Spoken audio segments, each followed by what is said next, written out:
Merhaba, hoş geldiniz.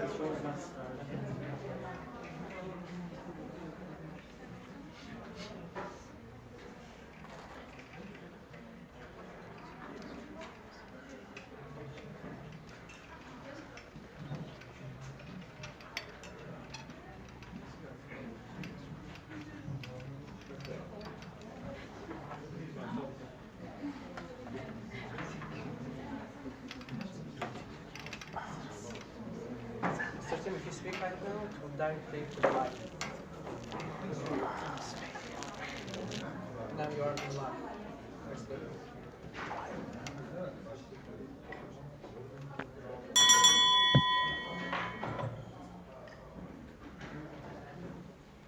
Merhabalar, yerlerinizi alabilir miyiz?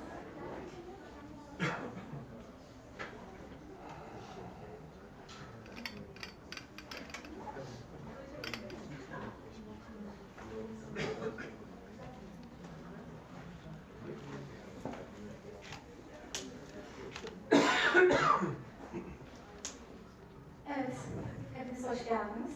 Bugün İstanbul'da bizim için önemli bir işbirliğinin başlangıcı olduğunu düşündüğüm bir etkinlikle beraberiz. Ben Seda Altan, İstanbul'un direktörüyüm, aynı zamanda şehir mühendisiyim. Hepinize geldiğiniz için şimdiden çok teşekkür ederim. Sözü çok uzatmayacağım. İstanbul'un kurucu üyelerinden Mimar Kurtul Erkmen'i davet edeceğim sahneye. Buyurun Kurtul Bey.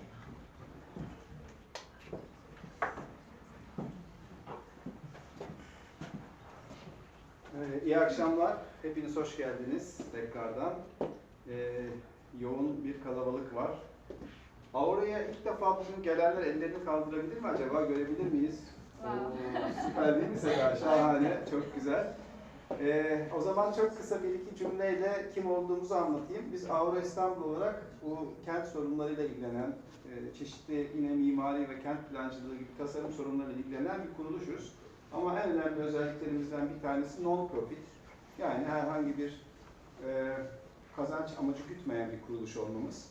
Dolayısıyla sizleri burada aramızda görmekten çok memnunum. Konuklarımız, kıymetli dostlarım. Is advancing so fast that we can't even keep up with the pace of the technology.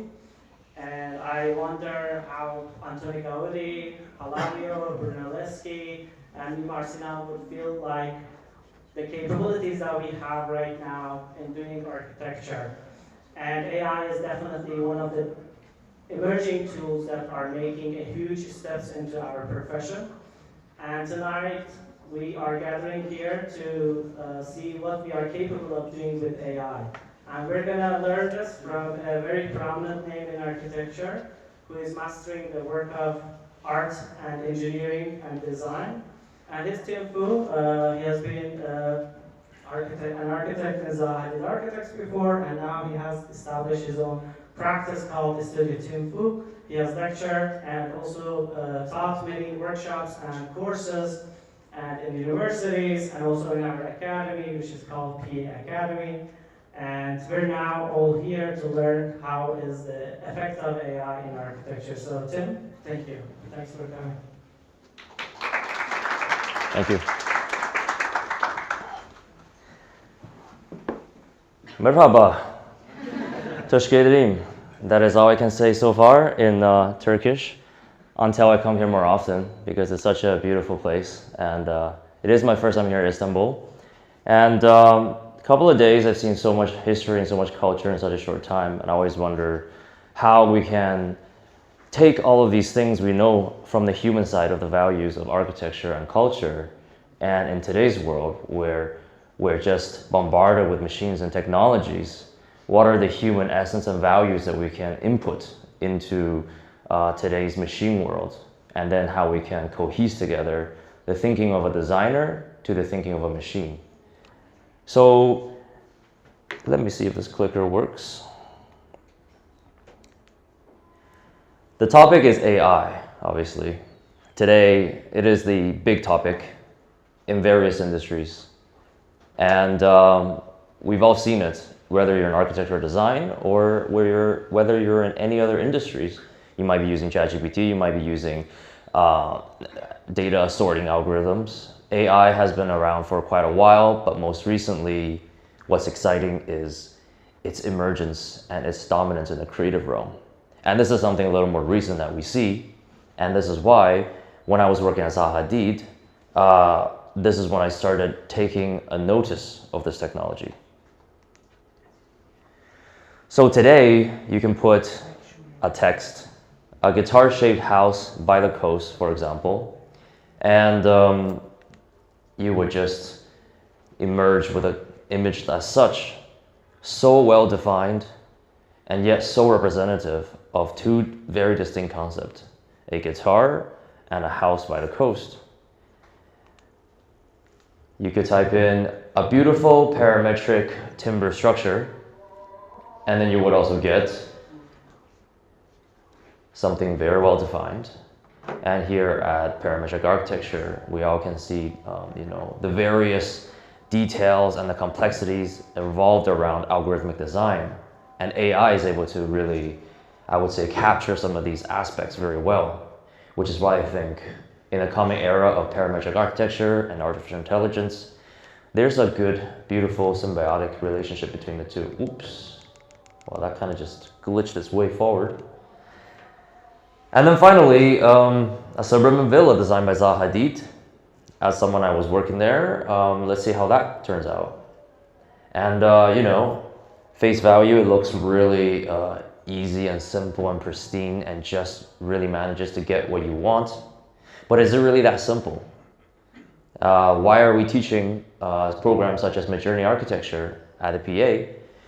For example, it's actually not so simple, because if I were to just type in what I really initially wanted, a suburban villa designed by Zaha Hadid, you would always naturally see more so this type of geometry.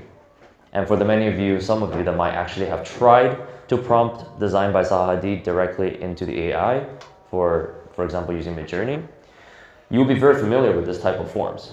I would call them formless forms, chaotic forms, unresolved forms. So there is really a process already, just by Midjourney alone. And that process takes a bit of alchemy. It's like you're taking the words, you don't know how the machine is going to interpret those words. So like alchemy, you put those words in, you scramble them, you add a recipe, you subtract a recipe, you add a word, subtract a word, move them around, and then you generate a whole series. And then you make those decisions based on those resultants, whether or not this is the right word prompt and the right direction.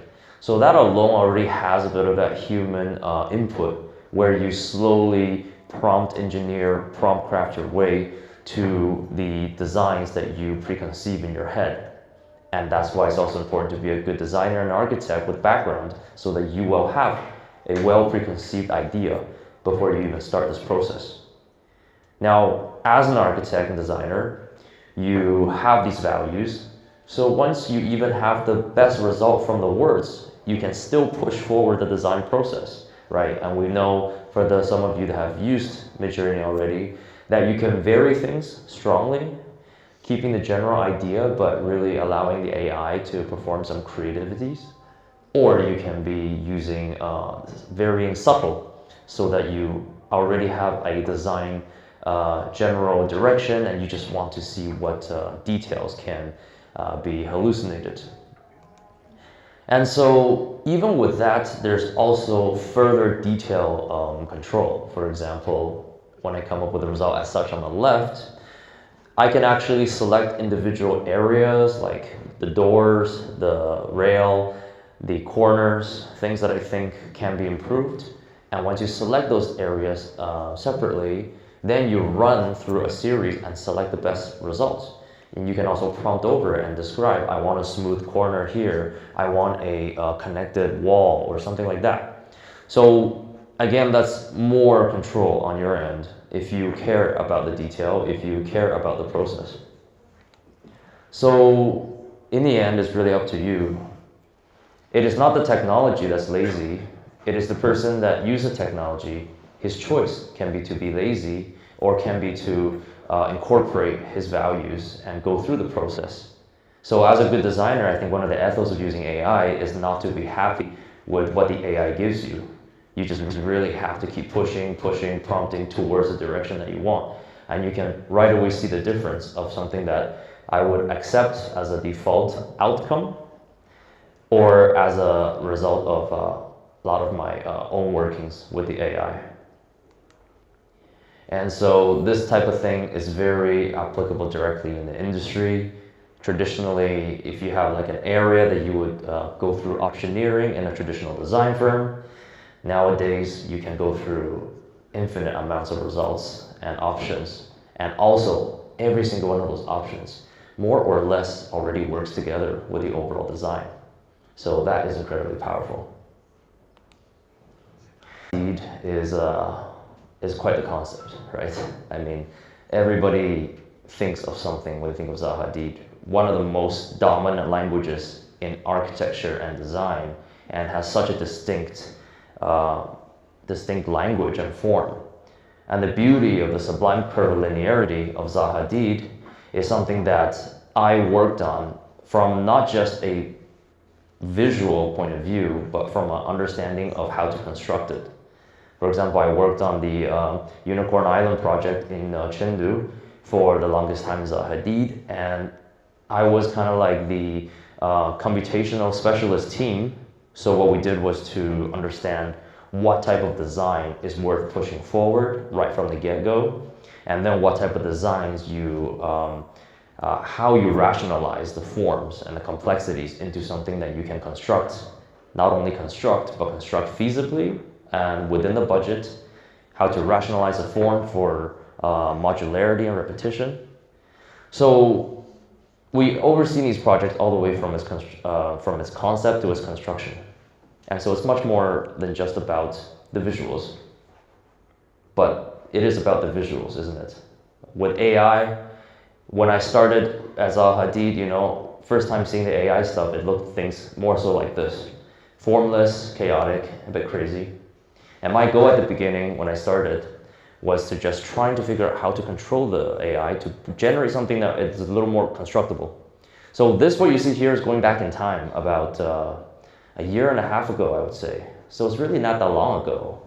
But right at the start, my idea was to try to take that craziness and just, manage into something that may contribute to the design and construction discourse. So it's not just merely visual expressions. And so, yeah, obviously at the time I started collecting all of these ideas, putting them on Instagram. And of course, that's how actually PA, Hamid, as well, approached to me at that time from my works of just showcasing what I do with my interpretations of Zaha at the time. So we started our very first collaboration a while ago at PA Academy, doing our very first course, Mid-Journey Architecture. And then here we are today with so many collaborations already and so many more upcoming. And it's fantastic because the moment I started to teach, it also pushed me to be very scientific system, which means you have to be scientific. So the way the AI behaves becomes like a science for me, where if I find the observation, I write it down and I make sure that the students will be able to follow it and repeat it. If it's repeatable, it becomes a method, and that method can become more extensively laid out. So it is really quite, oh wow, this thing really, yeah, no, actually I understood why now, because you can't hold it. I have to make sure I click very fast. Yeah, we need AI for some things as well. So, at that time, teaching about 100 students each time, it's really fascinating to see what the students can come up with. For example, I would give them a simple brief. Same brief for every student, for example, honeycomb metal and glass structure, mixed-use office and residential, and just see how every student interpret this prompt and do their own ideas. So with a vast array of results from different students, when I look at the overall image here, I don't see just a whole list of machine-generated images, but I actually see students' intentions. And because some of them are doing really well than others, and some of them are talented and have different ways to express things, for me, this is seeing the face of humanity, the face of design, what the students can input. And so that is quite interesting for me, to let AI be just a tool for the students' expressions. And some students are talented, and so they often come up with good results. And so today, AI has really gone quite far in 1 year. This is already a couple of months old. I designed something like this using AI, and you can see like even the way the form work, the direction, the construction, everything is a lot more improved since before. And with my background and understanding how form work can be constructed in a modular way, that is going to push these things in a detailed sense. So a lot of that side of the work. And on the other hand, AI also allows you to just take elements of visual arts, of history, of culture, and put them into other aspects. So here is like one of the Great Wave art that's mixed with a hospitality hotel interior design. And it is quite detailed. If you guys see the overall HD image, it's impressive to zoom in on these images to actually see the level of detail available. And obviously on top of that, I like to explore the intersection between the different cultures, because nowadays you can prompt the cultures in various aspects. It's all at your fingertips. All the architects that are promptable, I would say, and all the cultures with their extensive database of images can allow you to create a portal into the past, but also mix with the present and the future, whether it be it Western, Middle Eastern, or Far East. And then I like to push some ideas of futurism. I like to explore, imagine what we can live in the future. Also, a little more purely, I would say, how I embrace geometry, architecture, and many times also the curvilinearity that that I would say inherited and been inspired by Zaha Hadid. And also parametricism, how the idea of parametric architecture and structures have a more profound meaning and a functional reason to being the structure as opposed to a pure visual understanding of it. So today I'm exploring different scales. I have my office going from large scale to small scales, exploring urban, and seeing how AI can generate something that is rather realistic and potentially usable for an actual project. So yes, also public spaces as well. You can see it's relatively well defined, and an image like this is generated purely with Midjourney. Everything up to now I showed you so far is just all Midjourney. So now let's move on. That was the first half. Now Look X AI came into the scene, and for me that also really pushed the boundary of what we can do nowadays. And with Look X, it is visual input that is powerful because it keeps things where they are. Those of you that have heard of things like stable diffusion input, and I prompt a urban setting aerial view master plan of a sustainable glass building, and it's going to probably give me something like this. And so now it's like everything is a play. We're architects. We're going back to becoming children with blocks. We bring the play and the fun back into the design process because everything is possible now. I could take a block arrangement and we can see how that manifests itself in an urban context. Sometimes one man's trash is another man's treasure. I crumble a piece of paper and I prompt, here we go again. anticlimactic.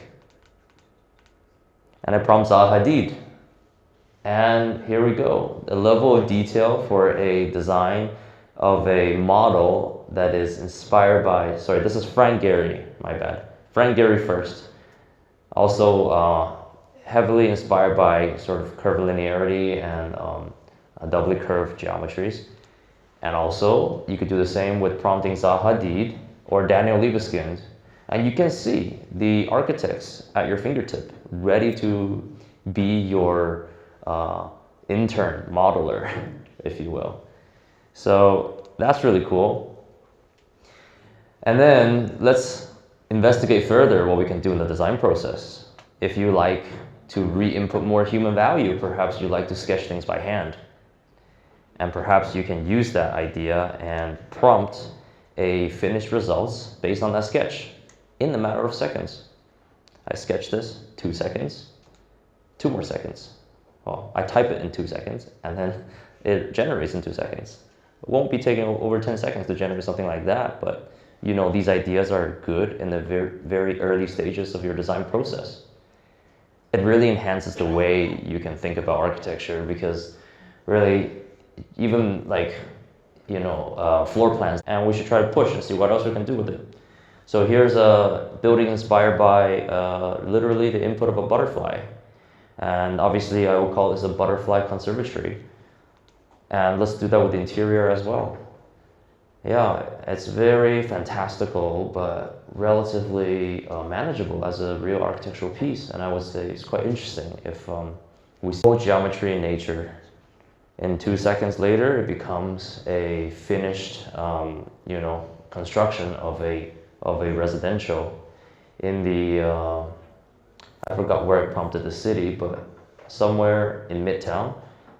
And is it really that easy? Again, I asked the same questions I did earlier. Is it really just taking that and then prompting and get this as a result? Sometimes it is, sometimes it's not. So let me break it down, the reality of what I go through. The input here I use is the actual pinecone, the image.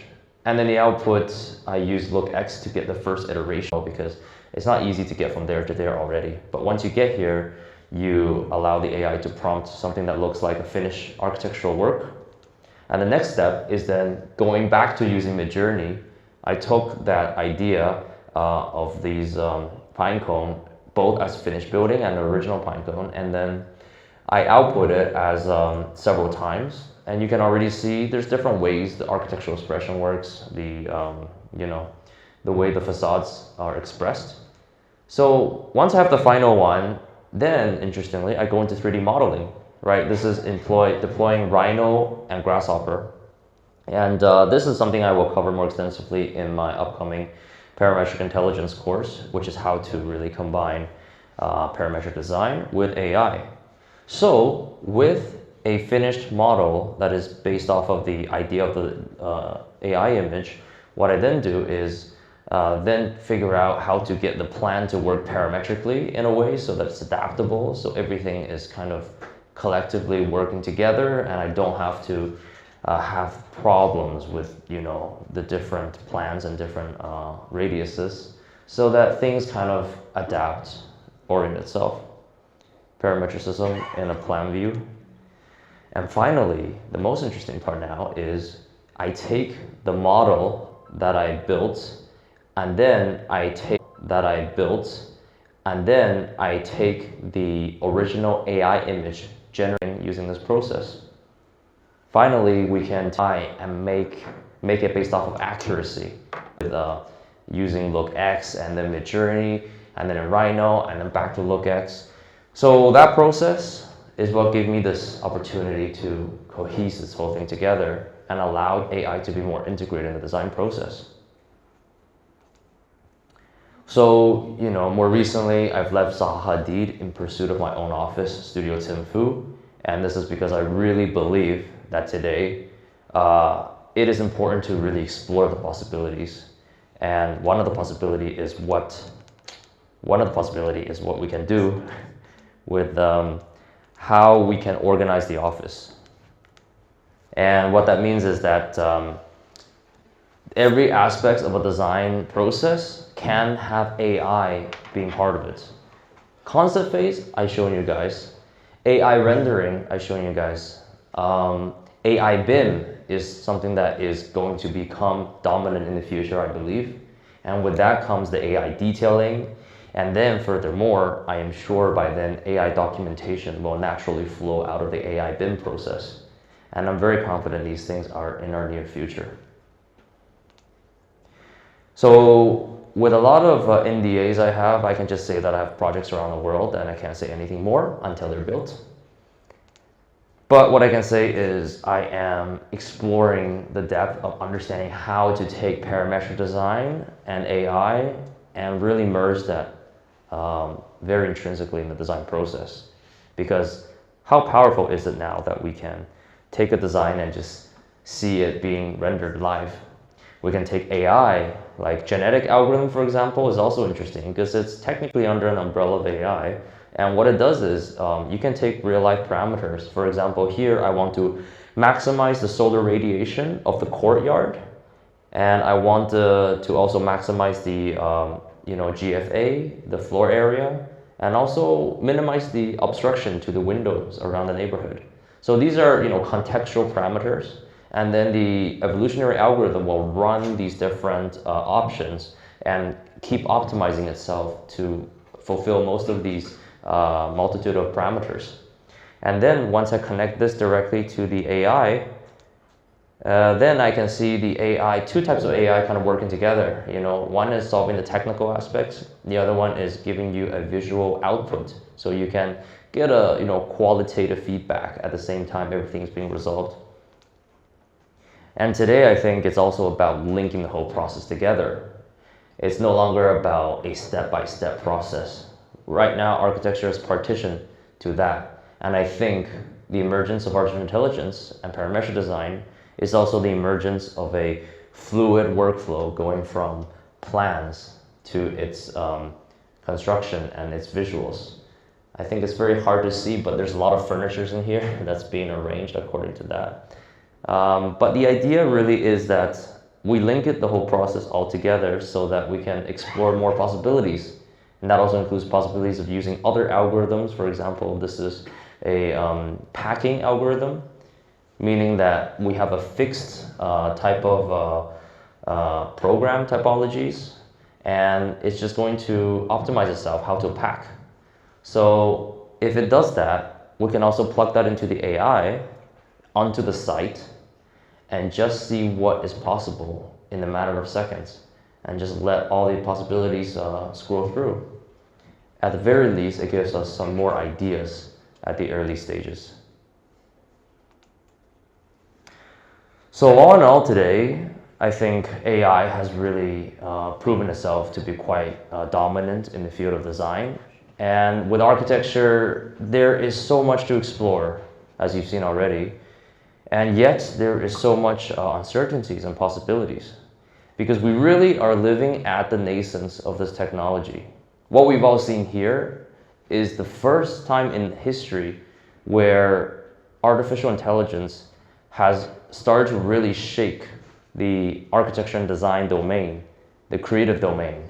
I've been on panels, discussions with music producers and with photographers, and everyone is agreeing now that, okay, this is really something that is rattling all of our domains in the creative realm.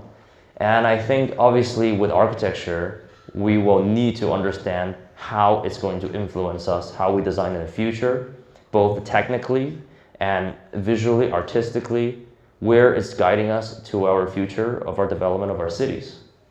So with that being said, I think it's very important to be optimistic. It's very important to be inquisitive and explore the possibilities of what we can do in the future with AI and human co-creating together our future.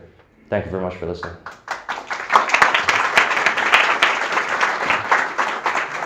Q&A? Thank you. Maybe we can take some questions. If anyone has any questions, maybe they can raise your hand. Yes? You can stand up and ask. We don't have another microphone. First of all, welcome to Istanbul. A bit louder, please. My question is, what will be the ways that we can use AI to minimize the harmful effects of the buildings on the environment, and so that we can make it green? Yes. All right, thank you for the question. So how do we use AI for sustainable considerations, ecological considerations, for minimizing harm? I think it's important for us to see AI as opportunities and understand that it's not bound by a specific requirement, and it's driven by your demand. If your demand is to do something, you know, that is good for environment, then you can push AI for that. My example so far is showcasing, for example, the genetic algorithm, you know, maximizing the solar exposure of a certain area while, you know, minimizing the use of material while maximizing floor space occupancy. Things like that, I think, are something you can integrate with the AI process. And the visual side of the AI, I think, is more with the technical AI that can optimize for these parameters. You can ensure good quality design as well as good environmental parameters being addressed. Yeah. Go on, please. Thank you so much for the informative seminar. I only have a question. My voice is already up. I only have one question. Can we apply this AI to an urban scale projects, like more bigger scale projects? Because I've seen that it was more integrated to more interior and only one building as an architecture. So my question is, can we integrate it more to an urban scale project? Actually, from my perspective, it's definite yes, and I actually have some works that I have some ideas of producing. And I think if you guys follow me, actually, I will be working on some urban scale things. And it's important to know that the AI, like this as a design, I think it doesn't matter the scale. It will apply to everything because, yeah, as long as you understand what to address at different scales, both going from urban to city to building all the way to even products and fashion. Different domains require different things to address, and then you're the designer or the urbanist and the builder. You have to be the one that is addressing those issues while using AI as your co-pilot to give you these ideas. So urban-wise, I think definitely like parametric design is a strong tool to use. There's a lot of urban tools that we have, for example, Rhino Grasshopper, that I've used in the past as well, where we, you know, optimizing different parameters of circulation, of views, of urban density distribution. Those things can be extremely parametric. And of course, then once you link that with the AI, you can actually just get qualitative feedback to see what does the city look like. You know, optimize a whole bunch of boxes, arrangement in the city in this view, and then let's apply the style of Istanbul to it and see what that looks like. Let's apply the style of Dubai. And you know, you could get some sort of ideas out of this, which is very helpful at the early stages, especially.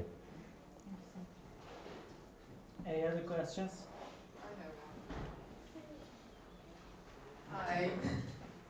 My question is going to be about the kitchen that you did before the Great Wave. How can you get like different views of the same kitchen? Is it like using the same seat number? Like, because I'm trying. Yeah, so that's the overall concern to, you know, how to use AI to get the same image, right? So this was the process I explained here. Is really, you end up having to model it, right? Because modeling is a 3D spatial representation of your design. And once you have the model, then instead of using just Midjourney, programs like LookX is based off of your visual inputs. And this program, along with many programs that's in development right now, are trying to you know, really integrate itself into programs like Rhino or SketchUp. For example, LookX already has Rhino and SketchUp plugin. And I'm collaborating with a company right now to further develop it so that we can allow it to be directly integrated as a live feedback. And I think by then we will see that this version of AI very easy to use, that we will just be able to take a model in Rhino, you just type in the prompts as a result or an image that you selected, and then you can just pan around and see it in different views. But until then, the best way to do it currently is using this process that I showcased earlier. Yeah. Any questions? Come on, guys.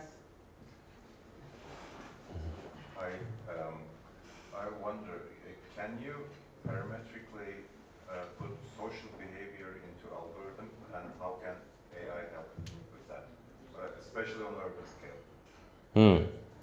Well, that's interesting. I mean, of course you can, I would say. Off of the top of my head, you could think of, for example, I've also worked with agent-based algorithms. So agent-based algorithm, independent particles, each agent, they behave independently with a set of constraints and behaviors. And you could simulate, population flow, for example. If you're talking about like designing a transportation network, designing a metro station with an exit to a plaza, you want to see how to direct traffic. You deploy the agent-based system so that these agents will maximize its efficiencies, quickest routes. You could simulate the pattern of mycelium, the way the mycelium sort of, kind of this agent-based thinking, this emergent behavior as we call it, allows basically to simulate nature to find the quickest routes, the most effective routes to connect. And that alone already potentially can give you, if you're building a city with nodal points, such as oh, it's just a lovely cat, such as the important points of interest. If you have metro stations, if you have an important shop, if you have a school, and you want to connect those things, you program those as nodes, and you use that to disperse agents, and then they then create networks. And then you can build your city off of the main connections and, things, one another. I'm just giving you like one idea out of like infinite possibilities, but definitely, yes.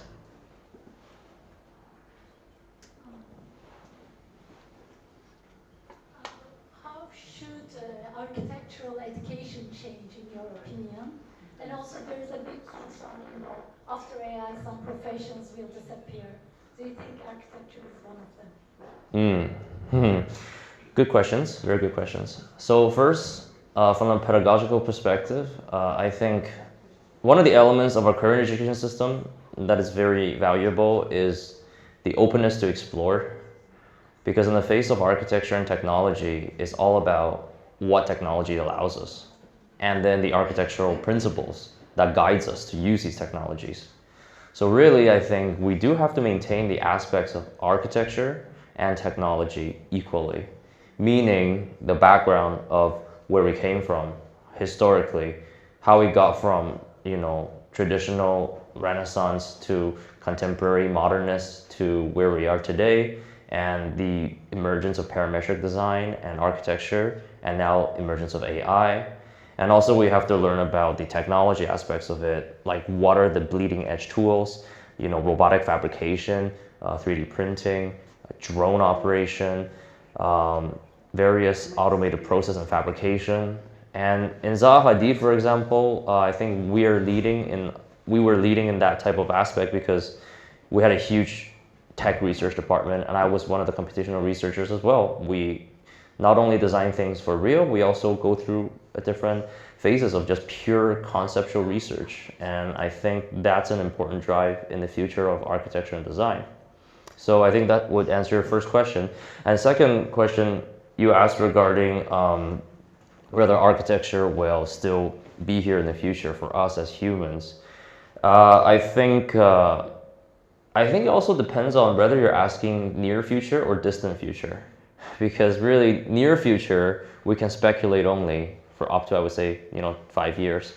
Distant future, nobody knows. And I'm not more qualified than anybody else to speculate this. But I would just say in the near future, we have to watch out for the replacement of certain aspects of our career. For example, I would say right off the bat, I know that the rendering companies is going to be the first one that's on the front line of facing this big change. I don't think that they will disappear though. I will think that they might reduce in workforce. They will be more intensive on focusing on keeping the servers running for the AI. They will be then the senior directors, the people that are good at driving the AI for visuals. So humans with good visual acumen will then be hired in rendering company more than people with technical skills. So that's like one example. So that shift will exist in every sector of architecture, where we will see the things that are AI that's good at is going to be replacing humans. But then the things that require more human input, that's where we will try to, humanity will try to disperse itself and fulfill those roles.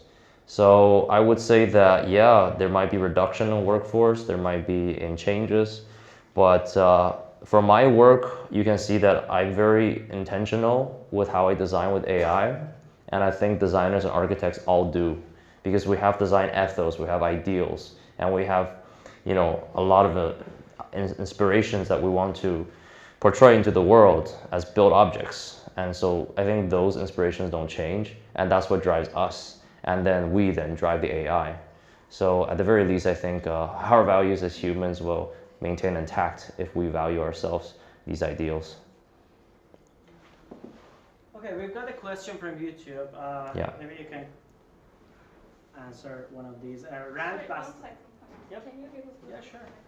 So Rand Bastani. It's not open.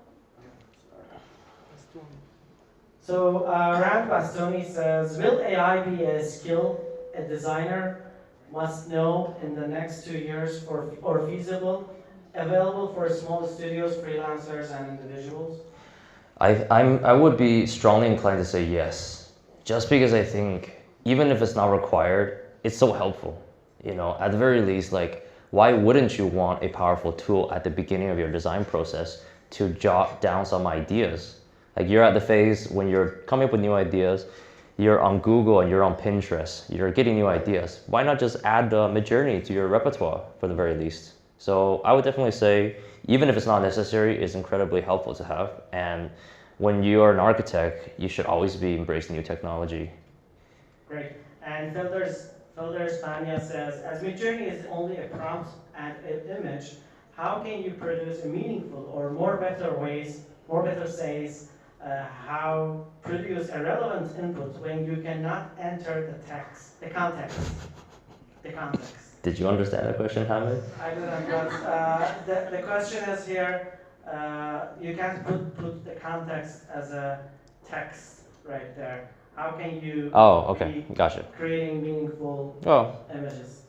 You know, you got to work around. Just because there's only Midjourney that you tried and it has its limitation doesn't mean you're stuck with that. For example, look at this one. I'm going to show you. Look at how much variations that I've generated here, and look at how still the context stayed. Not only that, look at I even managed to make the podiums consistent and allow that to connect seamlessly with the rest of the geometry. So this is showcasing what's possible today. And you don't have to just use Midjourney as your only tool. Midjourney is the more creative, conceptual type of AI. And then Look-X is the more technical AI that allows you this. It's about using all the tools in your repertoire. So far, Asina says, we have always been artificial intelligence in visualization and concept studies. What are your thoughts on AI with BIM applications? With what? BIM, yes. Yeah. BIM. I mean, we haven't seen, I personally haven't seen a level of BIM integration with AI yet. That's why I wrote it down as one of the potentials that I'm looking forward to. I think it has so much potential for BIM integration because we're talking about building information and we're talking about large data sets.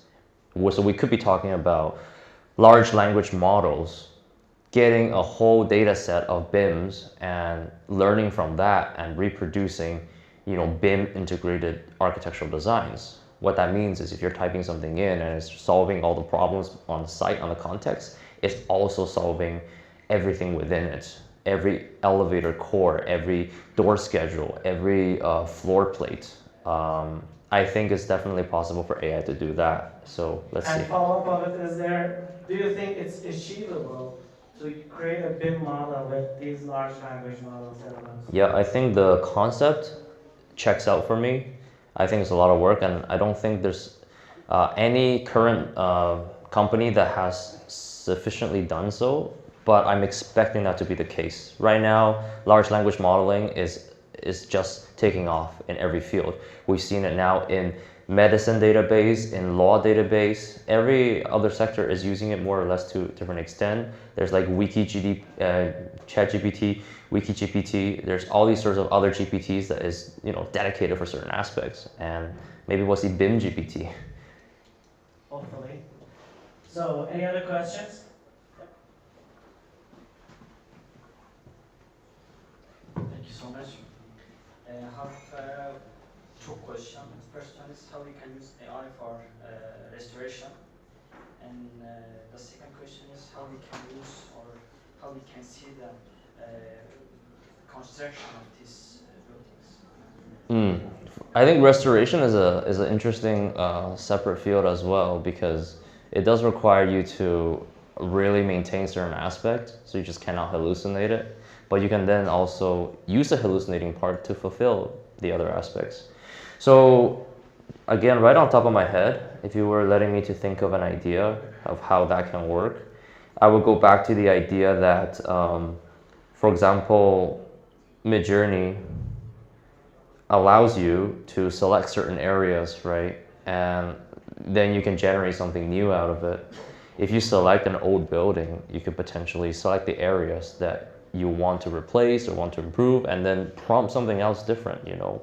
If you're talking about a timber pagoda and then you want something attached to it, you could say, okay, modern concrete structure, and it's not gonna do continuation of the timber, it's gonna start hallucinating the concrete, and then you could type adaptive reuse and use this type of architectural principles to further, you know, allow that to manifest itself as an adaptive reuse project. So I think that's one way out of many ways. Yeah. And sorry, you had a second question, right? What? The first one was the restoration, the second was about the construction of these buildings.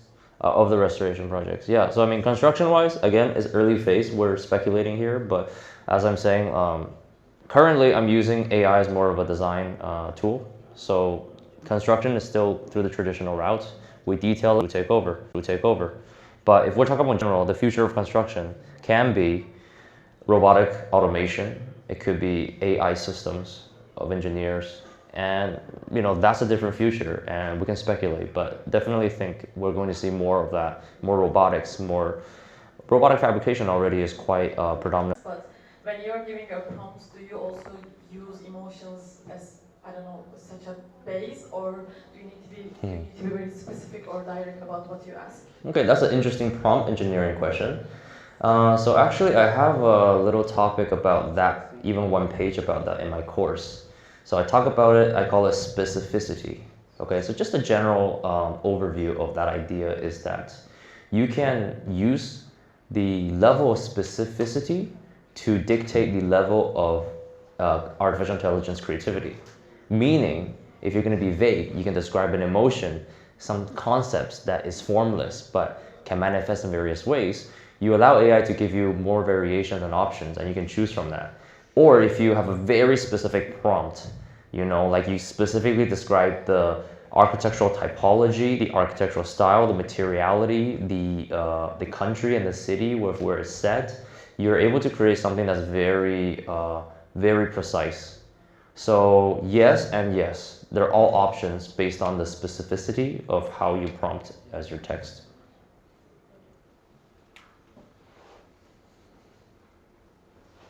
Maybe we can have the last question, if it's okay. Last question, yeah, let's go ahead. I want to ask that there's a function which is called describe in Midjourney, and with the describe function you can design like similar images like your design. How do you solve the copyright issues or the authentication of the process? Okay. Actually, there's a couple of things to unravel here. First of all, the describe function in Midjourney, I used it a lot, and it's not that good. First of all, when you take an image and you put in describe, it's going to give you the text of what it thinks should generate this image. And then if you take those texts and you generate it, you'll get sometimes something roughly similar, sometimes quite different. I'm seeing a lot of shaking heads, so some of you have already tested the describe function, and you do realize it's not that accurate. Like if I were to simulate something that I want in real life from an image that I've seen, the best way for me to do is insert that image automatically. Even that's more accurate than using describe. And then I would still go through prompt engineering to further get it closer. So with regards to the copyright issue, you know, it's the same as everything else. It's about the degree of likeness of something. Whether or not, I mean, this is a question that's way before AI. If you're an artist in any domain, either you're doing a work that is so replicated from another architect's work or as a derivative. These are all like a gradient, right? And the art community, the architecture community, humanity will decide based on your output, not based on your process, whether or not the work that you did is a copy, a derivative, or a inspired original.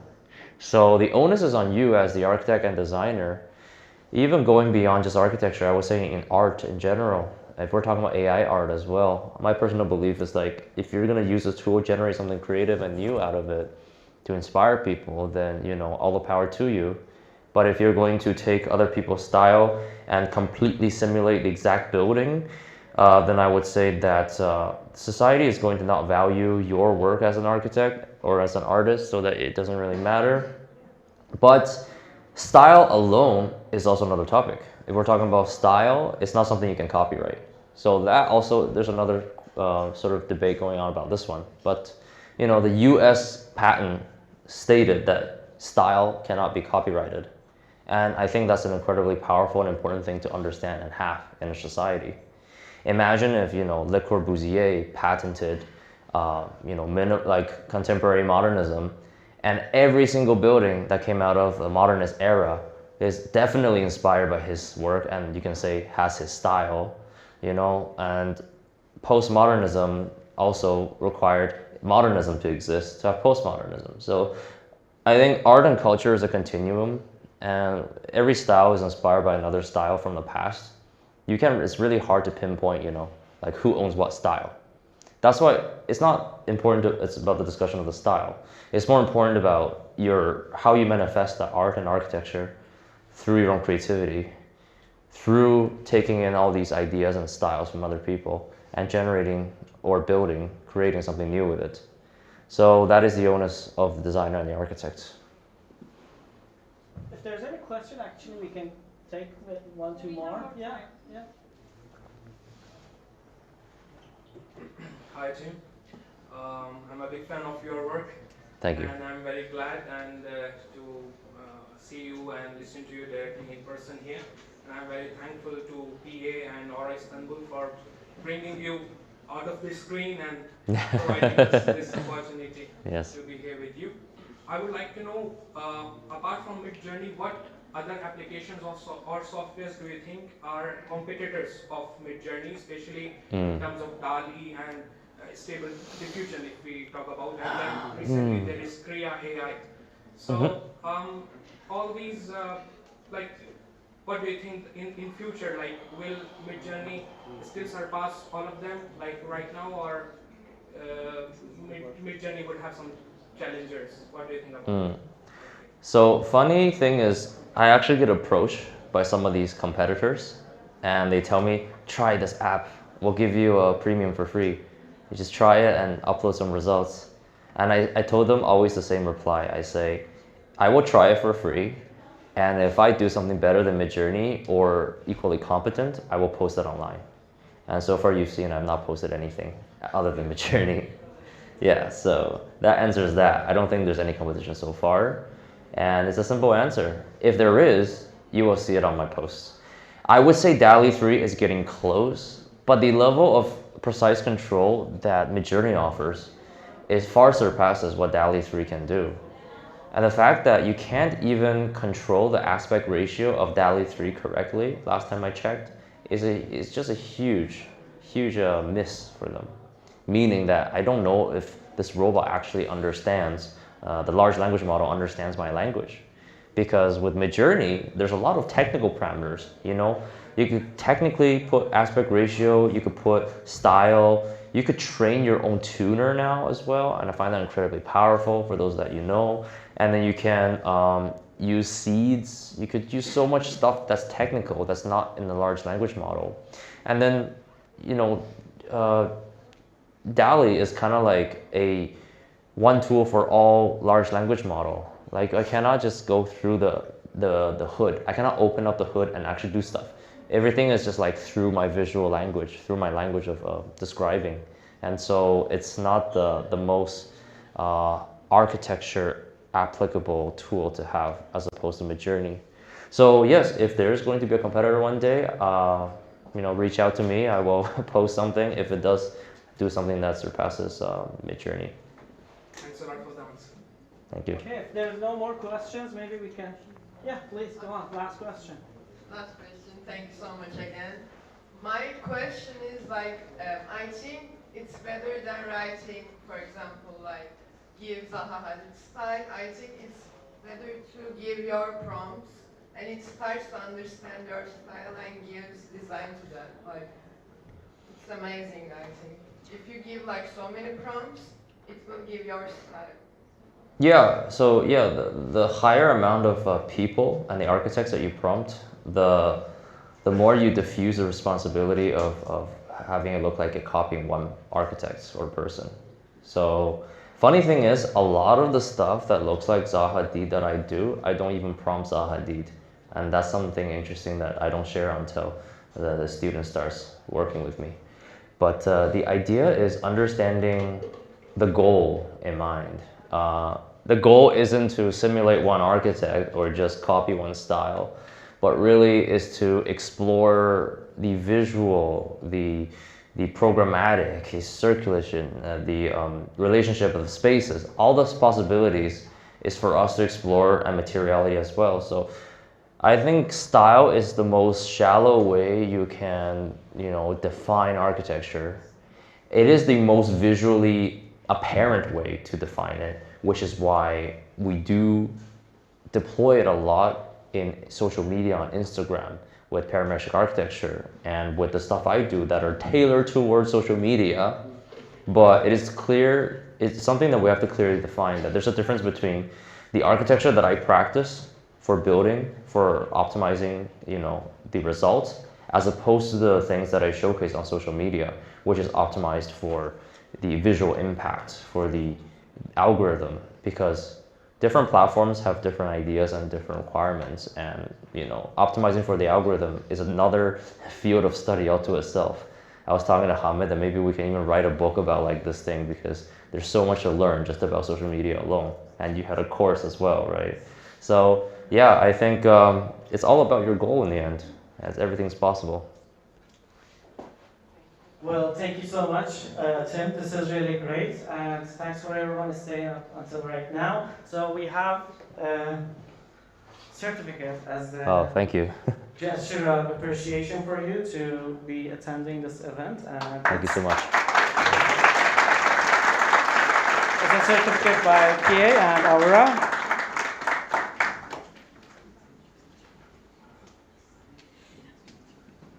Let's go. One more, yeah. Thank you so much. So we have the catering area, so maybe you can just go there and we can do some networking and talks right there. Thanks for attending the event. Thank you. Thanks, Hamid. Thank you. Well done. Nice, nice. Yeah.